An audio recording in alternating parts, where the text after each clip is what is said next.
Hello everyone, thank you for joining me. Today is Tuesday, which means it is time for a Tuesday technique. Today the technique I'm going to be showing you is fussy cutting. Now I know that this is something that can feel a little bit daunting to people.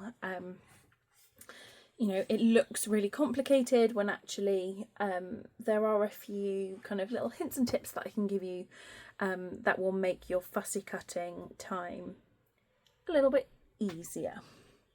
So I've got an image here that I have already stamped and coloured, and then I've also stamped a sentiment. Both of these are from the Lovely Florals stamp set. So I've used this image here, and then the Lovely Day. And then I have a pair of scissors. You can use any scissors you like. The sharper they are, the better they'll be for fussy cutting. But you really can fussy cut with pretty much any scissors, and in fact I've got a different pair here, so I'm going to show you a couple of different ones. My snips are in the house, but they are sadly no longer available from Stampin Up, so I'm using different scissors today. So I'm going to start off with my floral image. So the tips that I'm going to give you, you want to be cutting right here. This is the bit where you want your cutting to happen, not kind of really far down your scissor blades. What you don't want to do at any point until you get to the very end is bring your scissors all the way closed. You want to kind of operate in kind of this sort of motion, and that's going to give you a much smoother finish. Don't go too close to your image either. You want to leave yourself a little bit of a border, and you'll find that it's a lot easier. You also want to be moving your image, not your scissors. So your scissors you're going to hold pretty much still, and they're just going to come up and down, and you'll see in a second.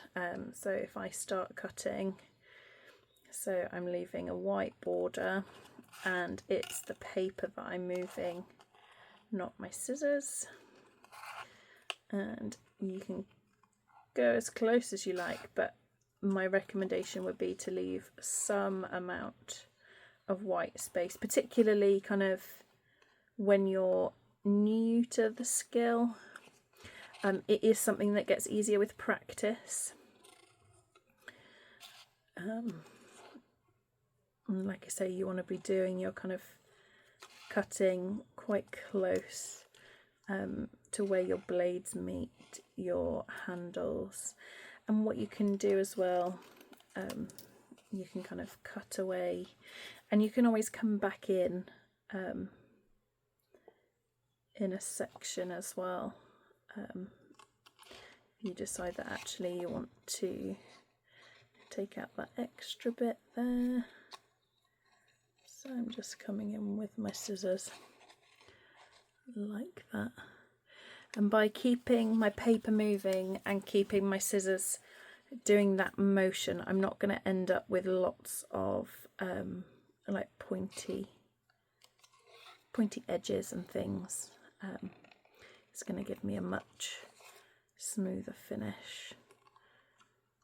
So I'm moving the paper, not my scissors. My scissors are mostly just going up and down. Probably moving them a little bit, but the main part of moving is my cardstock. Round we go. Take your time as well, especially if you're new to it. You know, allowing that little bit extra time while you're kind of practicing the skill, learning how it works best for you. You know, that extra bit of time can make all the difference. So round we go. So fussy cutting is really useful. So not all of our stamp sets have coordinating dies. Some of our stamp sets are standalone. So fussy cutting for images of stamp sets that don't have dies is really helpful.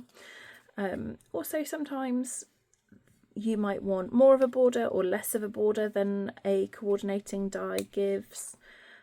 So being able to kind of fussy cut around it instead can be really helpful. And there might be kind of a stamp set perhaps that coordinates with a punch, where maybe kind of the main image has a punch, but perhaps your sentiment, for example, doesn't have one. Being able to fussy cut can be really helpful. Also, you might find that actually you really enjoy fussy cutting. I know that there are times when I reach for my snips rather than the coordinating dies. Something I find very therapeutic about fussy cutting. So for our sentiment here, you could go with whatever shape you like. I'm going to largely follow the shape of the sentiment, and again I'm leaving that white border. By leaving the white border, it's going to be more forgiving. And then again, I'm moving my cardstock, and my scissors are going up and down. Around we go. And you can come as tight into the letters as you want to, or as far away. So I'm going quite close here, but you could kind of cut a shape around rather than going right up close to the letters if you wanted to, depending on the kind of look that you're going for. If I'm fussy cutting, I tend to be kind of following the shape of whatever it is that I'm cutting, but you know, that's my personal preference, that's kind of my style.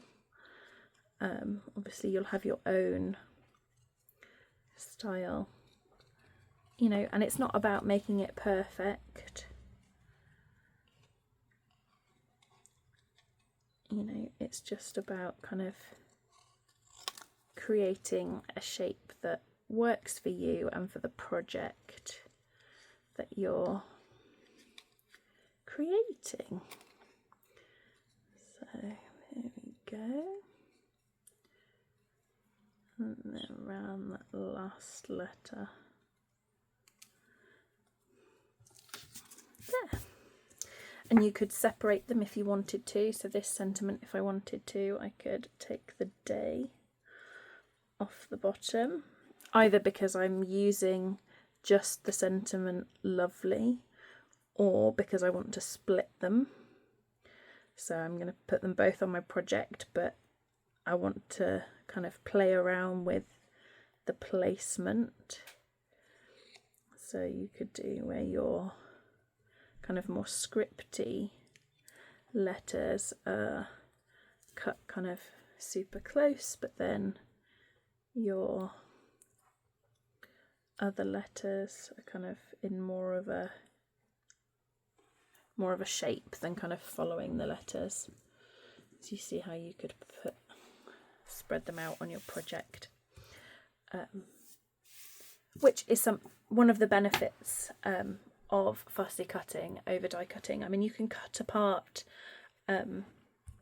your die cut pieces as well. So if your die cut out so that the lovely and the day were together, you could go in with your scissors and trim out the day if you wanted to, if you were just wanting the lovely, or if you're wanting to kind of put them both on your project but split.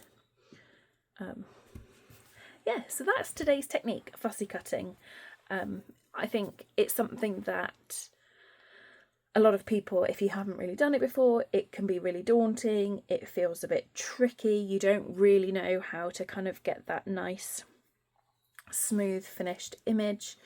You know, I know that I was regularly making the mistake of trying to cut right up to my image, and then I would get frustrated because I'd have bits where it was white and bits where I'd cut off the kind of stamped image, but leaving that little bit of white space really helps and makes a real difference. So that's it for today. That is our Tuesday technique for week number 3.